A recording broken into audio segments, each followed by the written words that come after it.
नमस्कार दोस्तों, गार्गी क्लासेस पर आपका स्वागत है। डेट आज की 21 मई 2022। देख लेते हैं इंडियन एक्सप्रेस के एडिटोरियल आइडिया पेज से इंपॉर्टेंट आर्टिकल्स जो अभी हम इस वीडियो में डिस्कस करेंगे।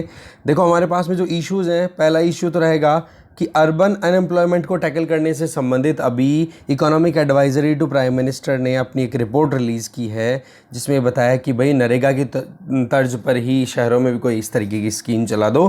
तो क्या इश्यूज़ है वो समझेंगे। दूसरा, भाई स्टेट्स को किस तरीके से अपनी इकोनॉमिकल सिचुएशन को सुधारने की ज़रूरत है, उसके पॉइंट ऑफ व्यू से जानेंगे। तीसरा, जो इकोनॉमिक फेडरलिज्म की हम बात करें या फिस्कल फेडरलिज्म की बात करें, तो उसको मैनेज करने के लिए क्या क्या इनिशिएटिव अभी गवर्नमेंट्स के द्वारा लिए जा चुके हैं, जानेंगे। और एक लास्ट में एक मुद्दा देखेंगे कि भाई रशियन प्रेसिडेंट व्लादिमीर पुतिन को आप हल्के में मत लो। ठीक है, तो ये 4 आर्टिकल है, 3 को डिटेल में देखेंगे, 1 की समरी लेंगे। फर्स्ट आर्टिकल है अनवर्केबल। देखो, प्रधानमंत्री की जो इकोनॉमिक एडवाइजरी काउंसिल है, उन्होंने अभी रिसेंटली एक रिपोर्ट रिलीज़ की है। रिपोर्ट का नाम है the state of inequality in India. ये रिपोर्ट तैयार करने में देखो मेन रोल प्ले किया है द इंस्टीट्यूट ऑफ कॉम्पिटिटिवनेस ने, जिसमें जो अभी रिसेंटली जो periodic labour force survey release हुआ उसका पूरा डेटा एनालाइज किया गया और उसके बेसिस पे ये कंक्लूजन निकला कि शहरों में रहने वाले टॉप 1% जो लोग हैं उनके पास में टोटल इनकम का 6 से 7% आता है। और टॉप 10 की अगर बात कर लो, टॉप 10% की, तो 30% तक शहरों की वेल्थ उनके हाथ में चली जाती है। इसके अलावा बॉटम 50 की अगर बात करो शहरों में, तो उनके पास में टोटल इनकम का केवल 22% आता है। तो बोले यहाँ से आपको इनइक्वालिटीज़ समझ में आती है। दूसरा, हेल्थ और एजुकेशन फैसिलिटीज़ में भी इनइक्वालिटीज़ बहुत ज़्यादा आपको देखने को मिलेगी। तो ऐसे में सजेशन ये आया कि शहरों में रहने वाले जो बेरोजगार लोग हैं उनके लिए गांवों में रहने वाले लोगों को जिस तरीके से नरेगा में जॉब मिलती है उसी तरीके से शहरों के लिए भी इसी कोई स्कीम तैयार कर दो। या दूसरा कॉन्सेप्ट ये भी बताया कि भाई अर्बन एरियाज़ में रहने वाले लोग हैं उनके लिए यूनिवर्सल बेसिक्स इनकम का भी कॉन्सेप्ट हम अप्लाई कर सकते हैं।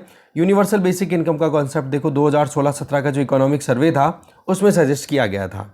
तो देखो, एक चीज़ हमें समझनी होगी कि ये जो हम ऑब्जेक्टिव लेके चल रहे हैं कि नरेगा जैसी स्कीम शहरों में लगा दो और यूनिवर्सल बेसिक इनकम जो है लोगों के अकाउंट में ट्रांसफ़र करने की शुरुआत कर दो, तो राइटर एक चीज़ बोलना चाह रहे हैं कि बहुत सोच समझ करके चलने की ज़रूरत है।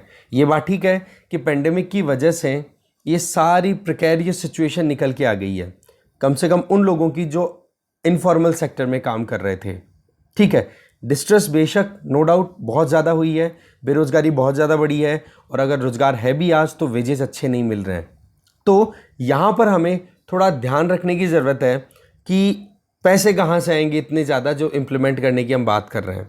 वैसे देखा जाए ना तो इसका एग्जाम्पल बेस्ट है, राजस्थान गवर्नमेंट के द्वारा एक स्कीम चलाई जा रही है जिसका नाम है इंदिरा गांधी शहरी रोजगार गारंटी योजना, जो कि नरेगा की लाइन पर ही है।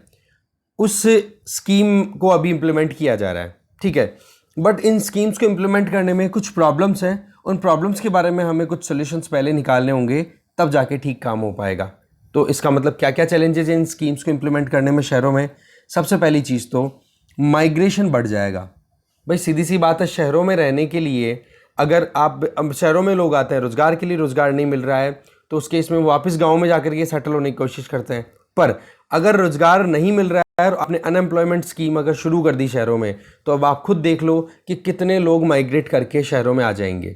ठीक है, साथ में इस तरीके की जो माइग्रेशन बढ़ रहा है, ऑलरेडी जो माइग्रेशन हो चुका है उसको सेटल करने के लिए हमारे पास में इंफ्रास्ट्रक्चर नहीं है, मकान प्रॉपर नहीं है, रोडें प्रॉपर नहीं है, सिवर लाइन प्रॉपर नहीं है, इलेक्ट्रिसिटी का सिस्टम हमारे पास में कोलैप्स होया पड़ा है, या फिर जो वाटर सप्लाई है वो प्रॉपर नहीं है। तो ऐसे में हमें इंफ्रास्ट्रक्चर की कमी के चलते पहले ही क्राइसिस का सामना करना पड़ रहा है। तो ऐसे नरेगा जैसी स्कीम शहरों में चालू कर दी तो और कितना क्राइसिस बढ़ सकता है उसे समझना होगा। दूसरा, नरेगा जैसी रोजगार की हम बात करें तो नरेगा का जो सिस्टम है वो तो एग्रीकल्चर साइकिल से कनेक्टेड है। भाई सीधी सी बात है, सीजन के हिसाब से नरेगा में जॉब्स क्रिएट होती हैं कि हाँ भाई अभी ऑफ सीजन चल रहा है, जैसे अभी मई जून का महीना रहता है, तो इस महीने में इस टाइम पर कोई इतनी एग्रीकल्चरल एक्टिविटीज़ नहीं होती है। जैसे राजस्थान जैसे एकदम ड्राई एरिया वाले जो स्टेट्स हैं वहाँ पर, तो वहाँ पर क्या होता है, नरेगा जैसी में जॉब मिल जाती है, तो सीजन से कनेक्टेड है। शहरों में तो कोई सीजन ही नहीं है, इसका मतलब आप through out year job create करके रखोगे तो सोचो कितना मुश्किल हो जाएगा। दूसरी चीज़, हमारे शहरों में बेरोजगारी किसकी वजह से है? जो रिक्वायर्ड स्किल सेट है ना, वो रिक्वायर्ड स्किल सेट अवेलेबल नहीं है यूथ के पास में। तो बोलो उनको स्किल्स प्रोवाइड करो, स्ट्रक्चरल इशू है हमारे यहाँ पर, उसको करेक्ट करो, एम्प्लॉयबल बनाओ यूथ को, फिर देखो अपने आप जॉब मिलेंगी, अनएम्प्लॉयमेंट के कम से कम चांसेस बन जाएंगे शहरों में। वेजेस अच्छे मिलने चाहिए, ये इंश्योर करने की कोशिश करनी चाहिए। थर्ड जो इशू आता है वो ये कि भाई जो एजुकेटेड और अनएम्प्लॉयड इंडिविजुअल जो कि शहरों में आ रहे हैं, क्या नरेगा जैसी कोई स्कीम शहरों में चलेगी तो उसमें वो नौकरी कर तो लेंगे क्या? चौथी चीज़ ये आ जाती है कि आप अर्बन लोकल बॉडीज़ की कैपेसिटीज़ की बात करो, क्योंकि अल्टीमेटली इंप्लीमेंट कौन करेगा? अर्बन लोकल बॉडीज़, म्यूनसिपैलिटी हो गई, म्यूनसिपल काउंसिल हो गई या म्यूनसिपल कॉर्पोरेशन हो गए, यही इंप्लीमेंट करेंगे इस तरीके की स्कीम को। क्या उनके पास में इतनी कैपेसिटी अवेलेबल है जिससे कि वो इन स्कीम्स को प्रॉपरली इंप्लीमेंट कर सके? चलो फिर बाद में ये आ जाता है कि अर्बन एरियाज में इतना काम तो है क्या, इतना पब्लिक वर्क तो है क्या जिसको आगे आप थ्रू आउट ईयर कंटिन्यू करा सको? और लास्टली क्वेश्चन ये आ जाता है कि इतनी बड़ी स्कीम को इंप्लीमेंट करने के लिए पैसों की भी ज़रूरत पड़ेगी, फाइनेंस की भी ज़रूरत पड़ेगी, तो वो फाइनेंस आप कहाँ से मैनेज करोगे? तो बोले ये इतने सारे चैलेंजेस हैं, इन चैलेंजेस को पहले समझना होगा, इन क्वेश्चंस के आंसर ढूंढने होंगे, तब जा करके स्कीम को इंप्लीमेंट करें तो ठीक रहेगा। देखो हमारे यहाँ पर अनएम्प्लॉयमेंट की परिस्थिति बेशक है, इनइक्वालिटीज़ बहुत ज़्यादा बढ़ी है और इस बीमारी ने तो बहुत बुरा हाल कर दिया है। तो इसका जो जॉब चैलेंज है ना, वो स्ट्रक्चरल चैलेंज है। हमारे यहाँ पर लेबर इंटेंसिव मैन्युफैक्चरिंग सेक्टर नहीं है जहाँ पर एक फैक्ट्री में बहुत सारे लोगों को रोजगार मिल सके। तो एक तो इस पर काम किया जाए, मैन्युफैक्चरिंग को हमें प्रमोट करने की ज़रूरत है, वो भी लेबर इंटेंसिव, ऐसा नहीं मशीन पे बेस्ड, ऑटोमेशन बेस्ड। ऑटोमेशन में तो क्या नौकरी दोगे आप किसी को, वहाँ पर तो वही हाई स्किल्ड इंडिविजुअल्स की रिक्वायरमेंट होगी, ठीक है। दूसरा है एक प्रूडेंट इकोनॉमिक पॉलिसी होनी चाहिए। इसका मतलब एक सोची समझी हुई इकोनॉमिक पॉलिसी होनी चाहिए जो कि हमारी इकोनॉमी की ग्रोथ को भी इंश्योर करे, इनइक्वालिटीज़ को रिड्यूस करे, अपॉर्चुनिटीज़ जॉब की ज़्यादा क्रिएट हो और एजुकेशन और हेल्थ एक्सेस ज़्यादा से ज़्यादा हो, जिससे कि ह्यूमन कैपिटल बन सके। इससे क्या होगा, वो अपने आप ही जॉब अपॉर्चुनिटीज़ को ग्रैब करने के लिए कैपेबल इनफ हो जाएंगे। तो बोले इसके लिए हमें रास्ता ढूंढना होगा। ये जो भी हम प्रोग्राम देख रहे हैं सजेस्ट किए गए हैं, यूनिवर्सल बेसिक इनकम की बात कर लो या नरेगा जैसी कोई स्कीम यहाँ शुरू कर दो शहरों में, तो बोलो उसमें थोड़े चैलेंजेस है, पहले उनकी प्रॉब्लम्स को आप सॉर्ट आउट करो। आगे चलते हैं। Next article, wealth of states. Article को लिखा है मनीष सब्बरवाल जी ने। देखो शुरुआत इनकी ये होती है कि अभी राजस्थान में रिसेंटली एक इवेंट शुरू हुआ है, रीस्टार्ट हुआ है, शुरू तो क्या बोलेंगे, रीस्टार्ट, कि जो भी गवर्नमेंट एम्प्लॉयज़ है उनकी जो पेंशन बंद कर दी गई थी 2004 जनवरी से, तो बोलो उसको रीस्टार्ट कर दिया जाएगा। और जिन लोगों ने अभी 2004 से लेकर अभी तक जॉब कंटिन्यू की है, उन लोगों को पेंशन एक्यूमुलेट करके और ब्याज सहित दिया जाएगा। ऐसे सिस्टम को रीस्टार्ट किया जा रहा है। तो इसमें प्रॉब्लम क्या आती है, देखो पेंशन वाली में, कि पेंशन में एक तो इंडिविजुअल जो है वो रिटायरमेंट के बाद में कितना लंबा जिएगा, वो बर्डन बन के रह जाता है। और बर्डन किस पे होता है, फ्यूचर जनरेशन्स पे। भाई सीधी सी बात है, आज जो गवर्नमेंट जॉब में कोई है, ठीक है, वो अगर पेंशन का हकदार बन जाता है तो उसके साथ वो जब तक जिएगा तब तक उसको पेंशन मिलेगी। अब वो पेंशन पे कौन करेगा, फ्यूचर जनरेशन जो कि मेहनत करके पैसा कमाएगी, उस पैसे को फिर बाद में पेंशन के तौर पे गवर्नमेंट जो है वो पे करेगी इन जो भी रिटायर्ड इंडिविजुअल्स हैं इनको। तो राइटर का ये कहना है कि राजस्थान में इस तरीके की स्कीम को रिवाइवल देना अपने आप में अन्याय करना है, इनजस्टिस करना है 60% राजस्थान की पॉपुलेशन के साथ में, क्योंकि आप अल्टीमेटली उनसे टैक्स लोगे, उन्हीं से आप जो ऑलरेडी डिप्राइव्ड सेक्शन है, ठीक है, डाउन ट्रोडन सेक्शन है, इकोनॉमिकली हम बात कर रहे हैं, तो उन लोगों को बहुत परेशानी होगी। केवल स्टेट की 5% पॉपुलेशन को ही आप यहाँ पर ध्यान में रख रहे हो और ज़्यादा दिमाग में नहीं रहे, क्योंकि स्टेट में जॉब कितनी मिल रही है। देखो गवर्नमेंट जॉब अगर पूरे देश में 100 जॉब्स क्रिएट होती है ना, उनमें से 4 या 5% के लगभग जॉब्स तो क्रिएट होती है सेंट्रल गवर्नमेंट की, और 9 to 10% जॉब क्रिएट होती है स्टेट गवर्नमेंट्स के द्वारा। तो 9 to 10% जॉब्स क्रिएट हो रही है स्टेट गवर्नमेंट्स में, और उसमें भी एक पर्टिकुलर स्टेट की बात करें, अपने अपने स्टेट वाइज देखें तो राजस्थान में केवल 5% स्टेट पॉपुलेशन ही है जो कि गवर्नमेंट जॉब्स पे डिपेंडेंट है। बाकी 95% पॉपुलेशन किस पे डिपेंडेंट है, प्राइवेट सेक्टर पे या कुछ और काम पे। सो ओवरऑल अगर देखा जाए तो यहाँ पर एक ये फाउल पॉलिटिक्स खेली जा रही है। जब राइटर बोल रहे हैं कि मैंने एक क्वेश्चन पूछा एक सीनियर पॉलिटिशियन से जो कि रूलिंग पार्टी कांग्रेस का ही बंदा था, तो बोला मेरे को बोला यू डोंट अंडरस्टैंड पॉलिटिक्स। तो बोले ये पॉलिटिक्स है ना, ये बहुत ही बुरे तरीके से मार रही है। इससे राइटर को एक चीज़ तो समझ में आ गई कि अगर मैं पंजाब में जाकर के ये पूछूं कि भाई आप फ्री में बिजली क्यों दे रहे हो जबकि आप एकदम बर्बाद होकर के बैठे हुए हो, तो वो जवाब देंगे कि तुम नहीं समझ सकते हो पॉलिटिक्स को। तो इसका मतलब ये चीज़ करेक्ट होना बहुत दूर की बात है। तो ऐसे में क्या किया जाए, तो राइटर बोलते हैं बोले 5 स्ट्रक्चरल इंटरवेंशन लाने की ज़रूरत है जिससे कि एम्प्लॉयबल बनाया जा सके ह्यूमन कैपिटल को, जिससे कि वो आज की जो हाईटेक इंडस्ट्रीज़ है उनमें नौकरी ले सके और अपनी रेलेवेंस बना करके इनकम बना सके।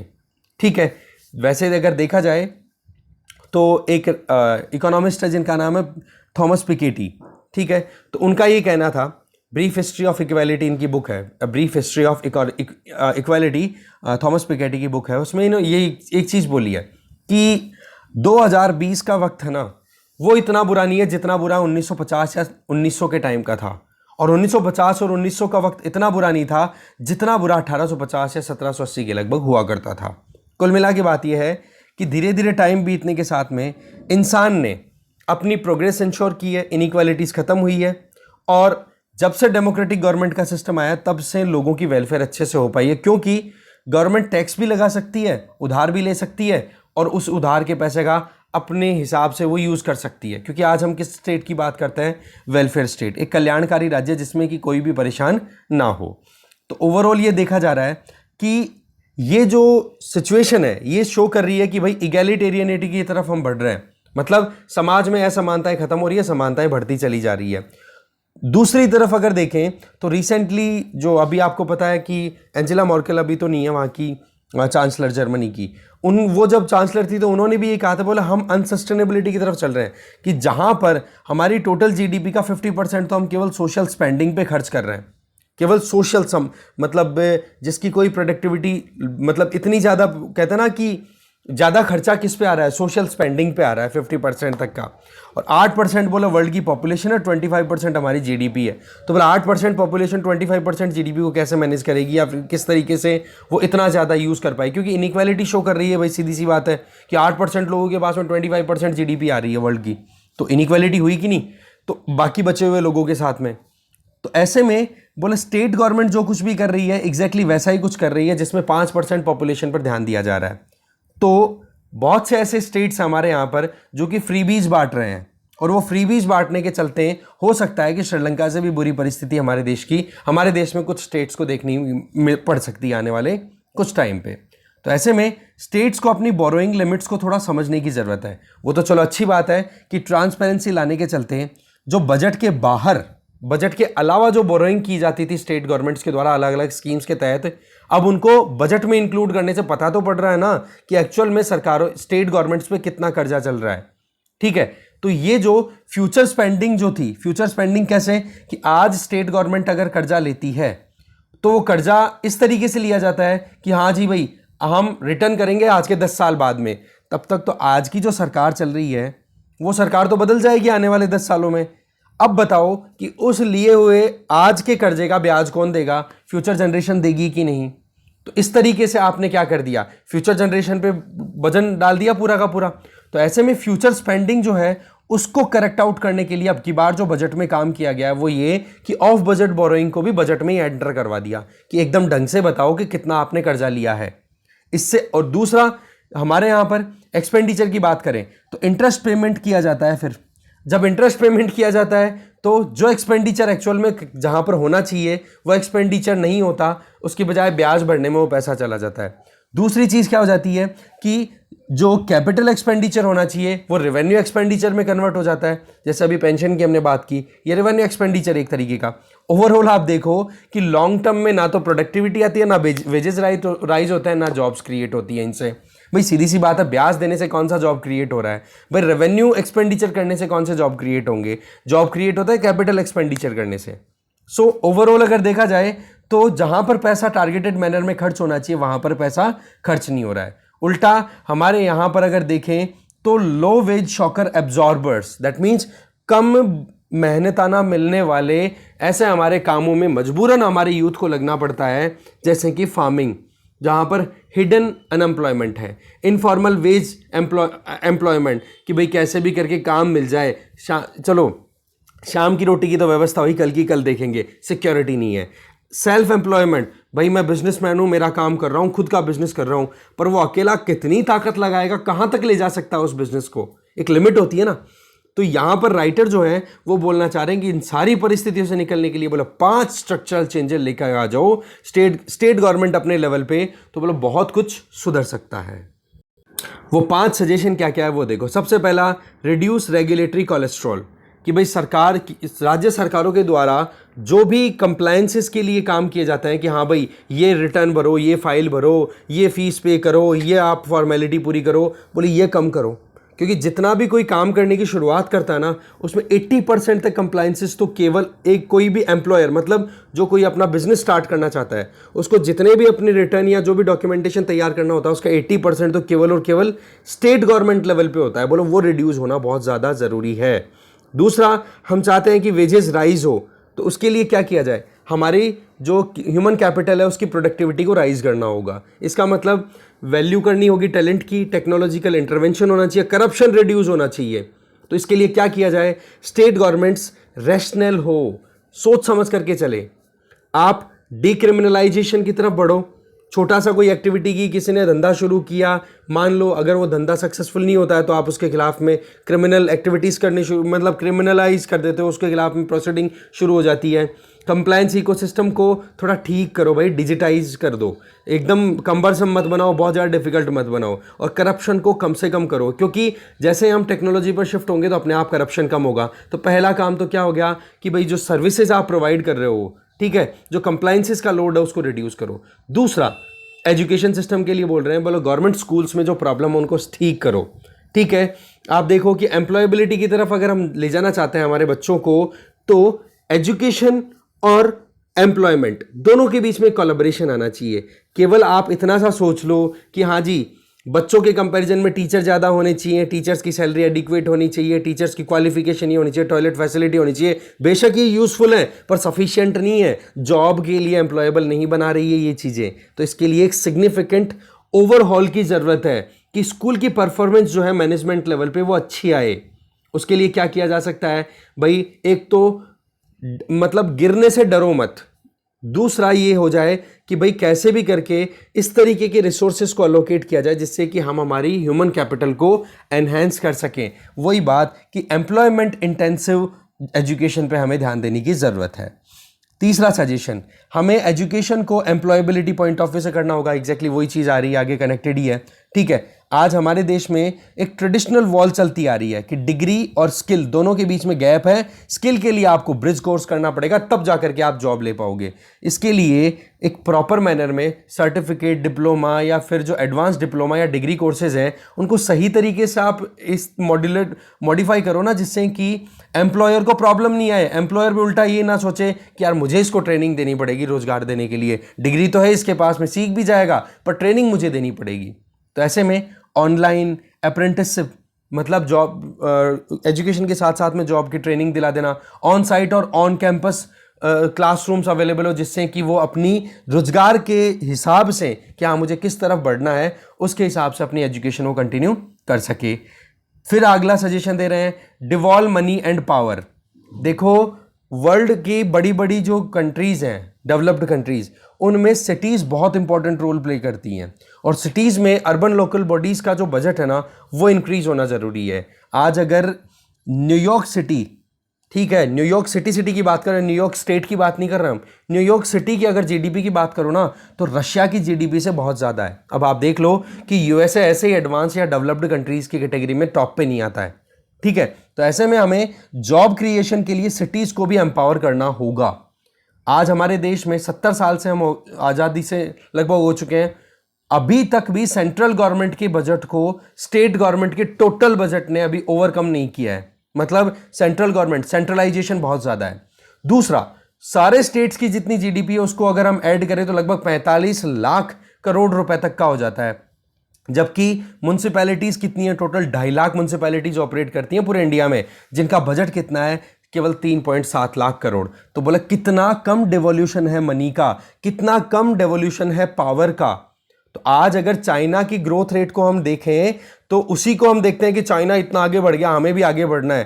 भाई चाइना में 1 मिलियन प्लस 10 लाख से ज्यादा पॉपुलेशन की लगभग 375 सिटीज हैं, और हमारे यहां पर केवल 52 सिटीज हैं। अब आप खुद देख लो कि अभी तक भी ज़्यादातर लोग गाँव में ही हैं, वो शहरों की तरफ नहीं आ रहे। एक प्रॉपर इंफ्रास्ट्रक्चर डेवलप करने की ज़रूरत है, गाँव में आना ज़रूरी है, जिससे कि खेतों पर जो इनविजिबल बर्डन है ना वो भी रिड्यूस किया जा सके, और शहरों में ला करके और म्युनिसिपैलिटीज़ को उनको बजटरी एलोकेशन का पावर दिया जाए, तब जाकर के काम ढंग से हो पाएगा। इसका मतलब power devolution and money devolution. और तीसरा last suggestion, civil services reform. भाई सीधी सी बात है, गवर्नमेंट स्कूल्स अच्छी चाहिए, पब्लिक हेल्थ केयर सिस्टम अच्छा चाहिए, पुलिसिंग अच्छी होनी चाहिए, इंफ्रास्ट्रक्चर अच्छी चाहिए, सब ठीक है, पर इसके साथ साथ में जो टॉप लेवल पे जो ब्यूरोक्रेट्स बैठते हैं ना, उनमें भी कुछ चेंजेस लाने की ज़रूरत है। और वो चेंजेस कैसे लाए जाए? सबसे पहला चेंज तो ये कि जहां पर आउटले पर ध्यान दिया जाता है, कोई भी स्कीम को कितना बजटरी एलोकेशन हुआ है, इसकी बजाय ये देखो कि उस स्कीम ने क्या परफॉर्म किया है। बोले एक तो ये थोड़ा सा कैलकुलेशन का मेथड चेंज करो। इसके अलावा स्टेट गवर्नमेंट्स के पास में लगभग 1500 से ज़्यादा ऐसी गवर्नमेंट कंपनीज है जो कि बहुत ज़्यादा नुकसान बना रही है। बोला उन कंपनियों से स्टेट गवर्नमेंट को निकल जाना चाहिए। साथ में जो भी नुकसान हो रहा है सिविल सर्विसेज में, उसको कॉम्पनसेट करने की ज़रूरत है। बजटरी स्पेंडिंग ऑटोमेटिकली डाउन हो जाएगी। इसके अलावा सिविल सर्विसेज में जो स्ट्रक्चर है, स्टाफिंग है, ट्रेनिंग है, परफॉर्मेंस मैनेजमेंट है, कॉम्पनसेशन है, जो ह्यूमन रिसोर्स कैपेबिलिटीज़ हैं उनकी बात करें, उन सारी चीज़ों को सही करने की ज़रूरत है। और उसके लिए क्या किया जा सकता है? सबसे पहली चीज़ तो हाई पेइंग जॉब्स क्रिएट करो, जिससे कि लोग अगर सिविल सर्विसेज को छोड़ना चाहें या फिर कहीं पर शिफ्ट करना चाहें, उनको जॉब अच्छे मिल जाए। या फिर ये कहो कि भाई सिविल सर्विसेज को आप इतनी प्रोडक्टिव बनाओ जिससे कि रेड टेपिज्म की प्रॉब्लम भी ना आए। ठीक है, तो रिफॉर्म्स की ये बात कर दी। फिर उसके बाद में लास्ट में राइटर एक कोटेशन देते हैं, नोबेल लॉरिएट जेम्स बुकानन। इनका ये कहना है कि स्टेट्स के पास में 3 वर्जन होते हैं काम करने के। क्या वर्जन? पहला तो प्रोटेक्टिव स्टेट होता है, दूसरा प्रोडक्टिव स्टेट होता है, और तीसरा होता है रीडिस्ट्रीब्यूटिव स्टेट। प्रोटेक्टिव स्टेट का मतलब जिसमें police, rule of law, defence, court, इनको स्ट्रेंथन करने की कोशिश करता है कौन? सरकार। ठीक है। प्रोडक्टिव स्टेट में जो कॉमन गुड्स हैं, for example road, power, health, education, इनको स्ट्रेंथन करता है।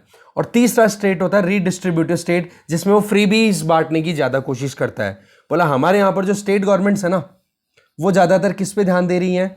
इन 2 को तो छोड़ दो, बाकी तीसरे पर दिमाग लगाती रहती है, इनोवेशन लाती रहती है। क्योंकि तीसरा क्या है? लोगों को सीधा दिया जा रहा है। अरे भाई आप फ्रीबीज बांट रहे हो, लोग, इसमें एजुकेशन का भी बहुत बड़ा रोल है। एजुकेशन कम होना भी एक अपने आप में बहुत बड़ा नुकसान है कि भाई फ्री में मुझे कोई चीज़ मिल रही है तो वो तो मुझे एक बार मिलके रह गई, और मुझे अगर एम्प्लॉयबल आपने बना दिया तो वो मैं जिंदगी भर पेट भर लूंगा। अब ये चीज़ एक कम पढ़े लिखे इंसान को नहीं समझ में आएगी। वो तो ये सोचेगा कि चलो ठीक है, थोड़ी सी हाथ लगे, वही तो है भगते चोर के लंगोट हाथ लगे, वही अच्छी बात है कि थोड़ा बहुत पैसा तो कम से कम मुझे मिल रहा है। बाकी पता नहीं है नेता लोगों का क्या पता है क्या करेंगे क्या नहीं करेंगे, नाम तो डेवलपमेंट का कर रहे हैं, ये वाली चीज़ हो जाती है। तो ऐसे में बोला हमारी स्टेट गवर्नमेंट ज़्यादा रीडिस्ट्रीब्यूटिव स्टेट पर ज़्यादा ध्यान देती है, जबकि ध्यान देना चाहिए प्रोटेक्टिव और प्रोडक्टिव स्टेट पे। इससे क्या होगा? लॉन्ग टर्म में हम इकोनॉमिकल ग्रोथ कर पाएंगे। तो ये बोला 5 मेरी तरफ से रिफॉर्म्स हैं, इनको इंप्लीमेंट करना ज़्यादा ज़रूरी है। इकोनॉमिकली हमें इंप्रूव करना है, खुद को एम्प्लॉयबल बनाना है हमारी जनता को। तो आगे चलते हैं। नेक्स्ट आर्टिकल है द बिजनेस ऑफ फेडरलिज्म। देखो सेंट्रल गवर्नमेंट और स्टेट गवर्नमेंट के बीच में, अरुण चावला जी का लिखा हुआ आर्टिकल है, सेंट्रल गवर्नमेंट और स्टेट गवर्नमेंट्स के बीच में एक बोन ऑफ कंटेंशन बनी रहती है। अभी रिसेंट तो आपको पता है फाइनेंशियल रिसोर्सेज को लेकर के, जीएसटी रेट्स को लेकर के, कल हमने एक न्यूज़ भी डिस्कस की थी कि सुप्रीम कोर्ट ने ये कह दिया है कि जीएसटी काउंसिल की जो रिकमेंडेशंस हैं वो केवल एडवाइजरी है, स्टेट्स के लिए बाइंडिंग नहीं है। तो इस तरीके की सिचुएशन जो निकल के आ रही है, इसको सॉर्ट आउट करने में कोऑपरेशन लाना बहुत ज़्यादा ज़रूरी है। देखो 1990 से जब से हमने एलपीजी पॉलिसीज़ अडॉप्ट की है, जिसमें हमने ये देखा कि भाई कैसे भी करके हमें गवर्नमेंट का जो रोल है वो रिड्यूस करना है, और मैक्सिमम रोल जो है एक इंडिविजुअल या प्राइवेट सेक्टर को एनहेंस करना है। क्योंकि गवर्नमेंट जो है वो एफिशिएंटली इतना अच्छे से काम नहीं कर सकती है जितना एफिशिएंटली प्राइवेट सेक्टर काम करता है। पर हाँ, गवर्नमेंट वहाँ पर एक रेगुलेटर की तरह भी काम करे कि प्राइवेट सेक्टर में अगर कुछ गड़बड़ हो रही हो तो गवर्नमेंट 2 मिनट में लगाम लगा सके। ठीक है, तो ऐसे में हमारा जो इंडियन फेडरल सिस्टम है उसमें देखो सेंटर और स्टेट दोनों एक्सक्लूसिवली भी काम करते हैं, तो म्यूचुअलिज्म की भी जरूरत होती है। इसका मतलब अपने अपने डोमेन में ऑपरेट भी करो, और जहां पर जरूरत पड़े तो दोनों साथ में मिलकर के कोलैबोरेटिव मैनर भी काम करें। इसका मतलब कोऑपरेटिव स्पिरिट भी है कि भाई कैसे भी करके साथ में मिलकर के हमें हमारे देश को आगे बढ़ाना है। भाई वही बात है कि स्टेट इकोनॉमी अपने आप बूस्ट होगी तो अपने आप से ये मेन इकोनॉमी जो हमारी है जीडीपी है, जो हम $5 ट्रिलियन का टारगेट लेकर के चल रहे थे, 2000 वैसे तो 2021 का टारगेट था, 2022 का टारगेट था, पर अब 2024 तक का हमने पोस्टपोन कर दिया, 2025 तक का कर दिया है। तो वो अचीव करने के लिए स्टेट और सेंटर के बीच में एक प्रॉपर मैनर में कोलैबोरेशन आना चाहिए और कंपटीशन भी होना चाहिए, बट कंपटीशन कैसा होना चाहिए? Positive competition. इसका मतलब कंपैरिजन हो दो स्टेट्स का और दोनों स्टेट से एक दूसरे की बेस्ट प्रैक्टिसेस से लर्न करें, ट्रेनिंग ले उनकी, ठीक है। इसका बेस्ट एग्जांपल अभी रिसेंटली मैं बताता हूं, मुझे याद आने दो। यस, गुजरात में केरला के जो चीफ सेक्रेटरी हैं वो गुजरात की विजिट पे आए और बहुत क्रिटिसिज्म हुआ, वही गुजरात में तो बीजेपी की सरकार चल रही है, आप ऐसे कैसे जा सकते हो वहां पर, और जबकि केरला में लेफ्ट की सरकार चल रही है। तो वो चीफ सेक्रेटरी जो थे, मुझे नाम याद नहीं आ रहा उनका, तो उन्होंने सीधी एक ही बात बोली, बोले बेस्ट प्रैक्टिसेस को लर्न करने के लिए अगर दुश्मन से भी कुछ सीखने को मिले तो सीखो, राइट। तो वो वाली चीज है। तो इकोनॉमिक प्रॉस्पेरिटी की तरफ अगर हमें जाना है तो कॉपरेशन भी लाना होगा और पॉजिटिव कंपटीशन भी लाना होगा, ठीक है। कॉपरेशन दो तरीके से हो सकता है, वर्टिकली भी और हॉरिजॉन्टली भी। वर्टिकली का मतलब सेंटर और स्टेट के बीच में, हॉरिजॉन्टली का मतलब स्टेट्स के बीच में, क्योंकि ओवरऑल हम इंडिया की ग्रोथ चाहते हैं। वैसे देखा जाए तो रिसेंट टाइम पे गवर्नमेंट ने ऐसे कई कदम उठाए जहां पर कॉपरेशन देखने को मिला है। फॉर एग्जांपल नीति आयोग में स्टेट्स का बहुत इंपॉर्टेंट रोल प्ले करना, इसके अलावा प्राइम मिनिस्टर की चीफ मिनिस्टर्स के साथ में या फिर चीफ सेक्रेटरीज के साथ में या डिस्ट्रिक्ट मजिस्ट्रेट के साथ में फ्रीक्वेंटली मीटिंग करना, प्रेसिडेंट जो है इंडिया के, उनकी गवर्नर्स के साथ मीटिंग करना, और अगर कोई भी स्कीम या कोई भी डेवलपमेंटल प्रोजेक्ट चल रहा हो तो उसको प्रगति के थ्रू, ये प्रगति के बारे में आप जरूर पढ़ोगे, इसके थ्रू ये देखा जाता है कि लाइव ये ऑब्जर्व किया जाता है कि प्रोजेक्ट कितना आगे बढ़ चुका है। तो ये टेक्नोलॉजिकल यूज है ये, ठीक है। तो आप देखो कि बोले इन सिस्टम्स के बेसिस पे कोलैबोरेटिव मैनर में काम करने के पूरे एफर्ट्स किए जा रहे हैं, और कोविड-19 ने ये चीज बड़ी अच्छे से दिखाई है। देखो ये वाटर शेड इवेंट है कोविड-19, ये हम यूं मानो जब तक हम जिंदा हैं और आने वाली जनरेशन है, जब तक इंडिया जिंदा है तब तक कोविड-19 का नाम तो पढ़ा जाएगा, क्योंकि ये वाटर शेड इवेंट है, इसमें बहुत सारी चीजें अप डाउन हुई है जबरदस्त तरीके से, ठीक है। तो ऐसे में कोविड-19 में भी एक चीज तो क्लियर हो गई कि अगर कोई भी शॉक आता है, कोई भी प्रॉब्लम अगर आती है देश के सामने, नेशनल कंटिंजेंसी कोई आती है, तो उसको टैकल करने के लिए अकेला राज्य या अकेला बंदा या केवल सेंट्रल गवर्नमेंट नहीं कर सकते हैं, कुछ भी साथ में आना पड़ेगा। इसका मतलब कोऑपरेटिव स्पिरिट तो होनी ही चाहिए, जो कि रिन्यू भी हुई। इसके अलावा एक पॉजिटिव कंपटीशन होगा तो उससे वो एक दूसरे की बेस्ट प्रैक्टिसेस को लर्न करेंगे, इन्वेस्टमेंट को अट्रैक्ट करने की कोशिश करेंगे, और इसी का रिजल्ट ये है कि पॉजिटिव कंपटीशन को प्रमोट करने के लिए रैंकिंग सिस्टम भी हमारे यहां पर चल रहा है, जो कि नीति आयोग के द्वारा कई इनिशिएटिव लिए गए हैं, जैसे कि स्कूल एजुकेशन क्वालिटी इंडेक्स है, सस्टेनेबल डेवलपमेंट गोल इंडेक्स है, स्टेट हेल्थ इंडेक्स है, इंडिया इनोवेशन इंडेक्स है, कंपोजिट वाटर मैनेजमेंट इंडेक्स है, एक्सपोर्ट कॉम्पिटिटिवनेस इंडेक्स है। इनके बेसिस पे स्टेट्स को कैटेगराइज किया जाता है, स्टेट्स और यूटीज को, कि भाई कौन कहां पर किस पर्टिकुलर इंडिकेटर में अच्छा परफॉर्म कर रहा है, कौन कम परफॉर्म कर रहा है, और कौन अच्छा परफॉर्म कर रहा है तो उसमें यह देखा जाए कि कैसे परफॉर्म कर रहा है, और वो कैसे वाले आइडियाज सब लोग सीख सकते हैं। तो बोले इस तरीके से पॉजिटिव कंपटीशन को प्रमोट करने में ये रैंकिंग सिस्टम भी बहुत हेल्प करता है। इससे क्या होगा कि वो एक दूसरे की बेस्ट प्रैक्टिस से लर्न करेंगे तो बहुत फायदा मिलेगा, चाहे फिर वो ईज ऑफ डूइंग बिजनेस को प्रमोट करने की बात करें, चाहे मैन्युफैक्चरिंग कैपेसिटीज को इंक्रीज करने की बात करें। भाई सीधी सी बात है, एक स्टेट है उसकी स्ट्रेंथ है जूट, एक स्टेट है उसकी स्ट्रेंथ है स्टील, एक स्टेट है जिसकी स्ट्रेंथ है कॉटन। तो वो स्टेट्स जो है ना, वो बेस्ट प्रैक्टिसेस को लर्न करके अपनी प्रोडक्टिविटी को राइज कर सकते हैं। इससे क्या होगा, इकोनॉमिक एक्टिविटीज बढ़ेगी, जीएसटी कलेक्शन होगा, और जो ये वेलफेयर का काम हम जो करना चाहते हैं वो आसानी से हो पाएगा। भाई प्रॉब्लम कहाँ होती है, लड़ाई किस घर में होती है, जहां पर इनकम की शॉर्टेज है। जहां पर इनकम अच्छी होती है वहां पर कम से कम पैसे को लेकर के हाहाकार तो नहीं मचता। बोला हम $5 ट्रिलियन की इकोनॉमी बनना चाहते हैं ना, बोले ये कॉपरेशन लाना जरूरी है, और इसके लिए हमारे पास में 14th और 15th फाइनेंस कमीशन, जो कि आर्टिकल 280 के अंडर में हमारे प्रेसिडेंट जो है, प्रेसिडेंट ऑफ इंडिया के द्वारा हर 5 साल में कॉन्स्टिट्यूट किया जाता है फाइनेंस कमीशन। उनकी रिपोर्ट्स को अगर देखें तो बहुत सही एक बैलेंसिंग व्हील का काम करता है भाई फाइनेंस कमीशन। डिवॉल्व करता है मनी को, डिवोल्यूशन के लिए काम करता है कि कैसे कितना हिस्सा किसको मिलना चाहिए, स्टेट को, सेंटर को, इस तरीके से हॉरिजॉन्टल और वर्टिकल डिस्ट्रीब्यूशन एकदम प्रॉपर करता है। इसके अलावा गवर्नमेंट के द्वारा जो लेबर कोड्स हैं उनमें चेंजेस लाए गए हैं, 4 लेबर कोड्स डिफाइन हो चुके हैं। इसके अलावा कुछ भी अगर देखा जाए तो आज इंटरनेशनल ट्रेंड में जो चीज़ें हैं उन चीज़ों को हम अडॉप्ट कर रहे हैं। सो ओवरऑल टारगेट क्या है कि हम हमारी इकोनॉमी को स्ट्रेंथन करना चाह रहे हैं, खुद की कॉम्पिटिटिवनेस को बढ़ाना चाह रहे हैं। तो बोले इसमें जो बेसिक जो मेन एलिमेंट्स हैं हमारे फेडरल सिस्टम की, दीज आर स्टेट्स। तो स्टेट्स भी अपने आप को एम्पावर करें, सेंट्रल गवर्नमेंट का कोलैबोरेशन मिले तो अपने आप हम प्रोग्रेस कर जाएंगे। तो यही चीज़ है कि हमारा जो फेडरल स्ट्रक्चर है वो सक्सीड करे, प्रॉस्पर करे, तो साथ में आके ही काम करना पड़ेगा। चाहे आइडियोलॉजिकल डिफरेंस चाहे कितना ही हो, आपका बेस्ट प्रैक्टिसेस को लर्न करना बहुत ज़्यादा ज़रूरी है। आगे चलते हैं। लास्ट आर्टिकल है, देखो अवॉइडेबल गैम्बिट। आर्टिकल को थॉमस मैथ्यू ने लिखा है। ये देखो रिटायर्ड सिविल सर्वेंट है। इनका ये कहना है कि देखो 1962 में जब क्यूबन मिसाइल क्राइसिस हुआ था, जिस टाइम पर क्यूबा फिदेल कास्ट्रो के अंडर रूल कर रहा था, जो कि एक सोशलिस्ट या फिर कह सकते हो कि कम्युनिस्ट कंट्री था, और उस टाइम पर इतनी ज़्यादा टेंशन्स हो गई थी कि यूएसए ने अपनी नेवी तैयार कर दी थी, अपनी आर्मी को तैयार कर दिया था।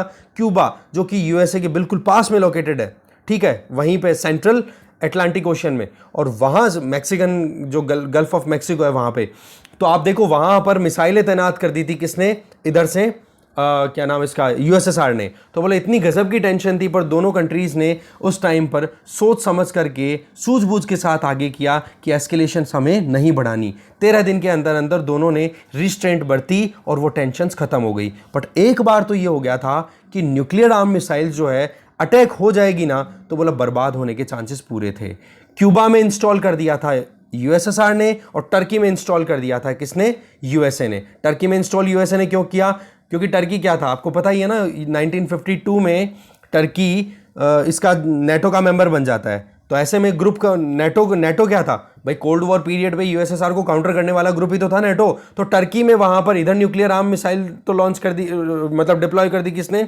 यूएसए ने। क्यूबा में डिप्लॉय कर दी यूएसएसआर ने। तो बोला एक तरफ कोई सा भी अटैक करता तो दूसरा दूसरे को बर्बाद करने के लिए बिल्कुल रेडी था।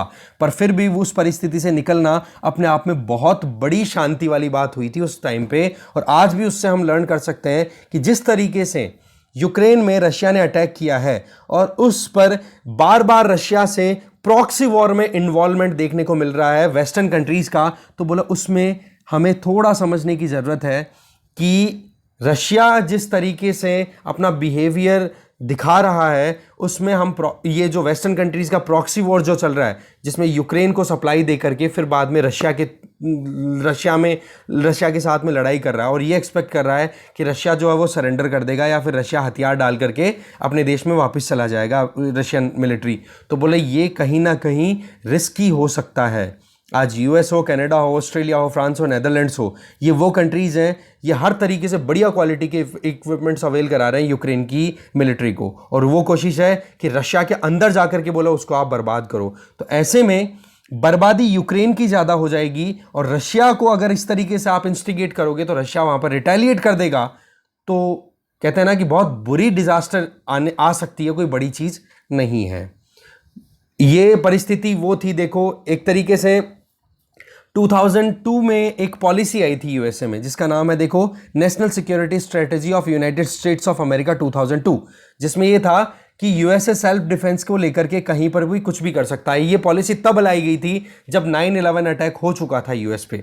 फिर आपको पता है कि 2003 में इराक में भी इन्वेड किया था यूएस ने, और क्या बोला था कि ये हमारा प्री एम्प्टिव मिलिट्री एक्शन है। प्री एम्प्टिव का मतलब कि हमारे दुश्मन को हम बड़ा होने से पहले ही बर्बाद कर दें तो वो हमारा सरदर्द आगे जाके नहीं बनेगा। इस तरीके से वहां पर जाकर के अटैक कर दिया, ठीक है। तो बोला इसी तरीके की आइडियोलॉजी पे अभी भी कहीं ना कहीं यूएस चल रहा है, जिसमें रशिया यूएस को सीधा चैलेंज करे उसके पहले पहले रशिया को वो बर्बाद करना चाहते हैं, और इसमें बलि का बकरा बन रहा है यूक्रेन, ठीक है। तो इस तरीके से बोले ये जो एस्केलेशन चल रही है, प्रॉक्सी वॉर जो चल रहा है, जिसमें सीधा लड़ाई तो नहीं करना चाहते यूएस रशिया के साथ में, या वेस्टर्न कंट्री सीधा रशिया को कॉन्फ्रंट नहीं करना चाहते हैं, बट ये प्रॉक्सी वॉर जो है ना ये प्रॉब्लम क्रिएट कर सकता है। क्योंकि पुतिन कब क्या डिसाइड कर ले किसी को पता नहीं है। किसी ने सोचा नहीं था कि इस तरीके से अटैक करने का डिसीजन हो जाएगा, क्योंकि पेंडेमिक से बाहर निकले थे, इकोनॉमीज बर्बाद हो रखी थी, रशिया के ऊपर पहले से बहुत सारे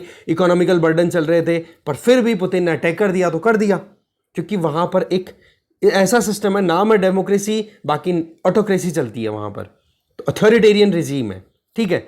तो बोले जिस तरीके से हिरोशिमा पर अटैक किया था, नागासाकी पर बॉम्ब डालने से पहले यूएसए ने यही सोचा था कि भाई कैसे भी करके हम डर फैलाना चाहते हैं कि हमारे खिलाफ में कोई लड़ाई ना सेट करे, ठीक है, आने वाले फ्यूचर में। तो बोलो वही चीज़ अब रशिया अगर सोच लेगा तो वो टाइम नहीं लगाएगा। उसके पास में भी मानते हैं कि रशिया के पास में, रशियन मिलिट्री के पास में इतने एडवांस इक्विपमेंट नहीं है जितने कि यूएसए के पास में, पर रशिया के पास में इतना कुछ तो है कि जितना वो डेंट कर सके। तो बोले इंस्टिगेट करने की बजाय शांति से मैटर को सॉर्ट आउट करना ज़्यादा ज़रूरी है, बजाय कि रशिया को उकसाना। ये चीज़ इसमें बताई जा रही है, ठीक है। और बाकी एक बार इस पर खुद आप नज़र डाल लेना, ठीक है। Thank you very much.